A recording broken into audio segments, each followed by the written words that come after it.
যবে থেকে ইউটিউব শুরু করেছি একটাই উদ্দেশ্য ছিল, কি করে সহজ উপায়ে রান্না করে নেওয়া যায়। কিন্তু সহজে রান্না করলেই তো হবে না, সেটা খেতেও হতে হবে সুস্বাদু।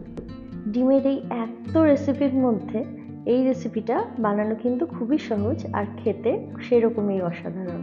তো প্রথমে কাজু আর কিশমিশের একটা পেস্ট বানিয়ে নেব।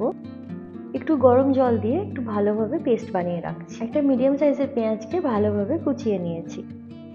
এদিকে মশলার জন্য আরও দুটো মিডিয়াম সাইজের পেঁয়াজ, সঙ্গে 7-8টা রসুনের কোয়া, কাঁচা লঙ্কা, আদা, আর এর মধ্যে আমি দিয়ে দিচ্ছি সামান্য পরিমাণ জল দিয়ে একটা ভালোভাবে মশলা বানিয়ে নেব। এখানে 6টা ডিমের জন্য আমি রেসিপিটা বানাচ্ছি। আমি এখানে একটা ডিম ভেঙে আপনাদেরকে দেখিয়ে দিচ্ছি। এরকমভাবে একটা করে ডিম ভেঙে একটা বাটিতে নিয়ে নিতে হবে। আমি এখানে প্রথমে একটা ডিমই ভেঙে দেখালাম, বাকি ডিমগুলো রান্নার সময়তে ব্যবহার করব। প্রথমে কড়াইয়ে সাদা তেল গরম করে যে পেঁয়াজটা কুচিয়ে রেখেছিলাম সেটা মিডিয়াম টু লো ফ্লেমে বেরেস্তা বানিয়ে নেব। পেঁয়াজটা একটু লাল করে ভেজে তুলে রাখছি। একই তেলের মধ্যে দিয়ে দেবো গোটা গরম মশলা ফোড়ন, সঙ্গে যে মশলার পেস্টটা বানিয়ে রেখেছিলাম সেটা দিয়ে কিছুক্ষণ কষিয়ে নিতে হবে। গ্যাসের ফ্লেমটা মিডিয়াম টু হাই রেখে মশলাটা কিছুক্ষণ কষিয়ে নিতে হবে। মশলা থেকে তেল ছাড়তে শুরু হলে ওর মধ্যে দিয়ে দেবো 1 চামচ মতো ভাজা জিরের গুঁড়ো, সামান্য একটু চিনি।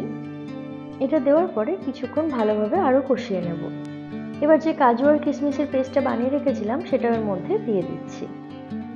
যেহেতু কাজু আছে আর আমরা জানি কাজু দিলে কড়াইয়ে ধরে আসতে পারে, তাই ফ্লেমটা একটু কমিয়ে নিয়েছি। এবার আমাদের মশলাটা কষে তেল ছেড়ে আসতে শুরু হলে ওর মধ্যে দিয়ে দেবো এখানে আমি 1/2 কাপ পরিমাণে দুধ আর 1/2 কাপ পরিমাণে জল। যেহেতু এখানে আমি মিক্সি বাটিটার মাপ জানি, সেই মাপেই আমি দুধটা ব্যবহার করছি। একটু জলের পরিমাণটা বেশিই রাখতে হবে, যেহেতু এর মধ্যে ডিমগুলোও যাবে এবং সেদ্ধও হবে, সেজন্য ডিমের উপর পরিমাণ করে আমি এখানে জলটা দিচ্ছি। এখানে নুনটাও আমি আন্দাজ করে আগেই দিয়ে দিয়েছিলাম, সেটা ভিডিওতে ধরা পড়েনি। এবার যে ডিমগুলো ফাটিয়ে রেখেছিলাম সেগুলো একটা একটা করে বাটিতে করে আমি ঝোলের মধ্যে দিয়ে দিই। ঝোল একবার ফুটে উঠলে একটা একটা করে ডিম দিয়ে এইভাবে মিডিয়াম টু লো ফ্লেমে ঢাকা দিয়ে রাখতে হবে 15 মিনিটের জন্য। প্রায় মিনিট 15 পরে ডিমগুলো ভালোভাবে সেদ্ধ হয়ে আসলে একবার ঢাকনা খুলে নাড়াচাড়া করে নিতে হবে। যেহেতু অনেকটাই জল আর দুধ দিয়েছিলাম, সেজন্য ঝোলটা গাঢ় হয়ে আসা অবধি ঢাকনা খুলে রেখে ফুটিয়ে নিতে হবে।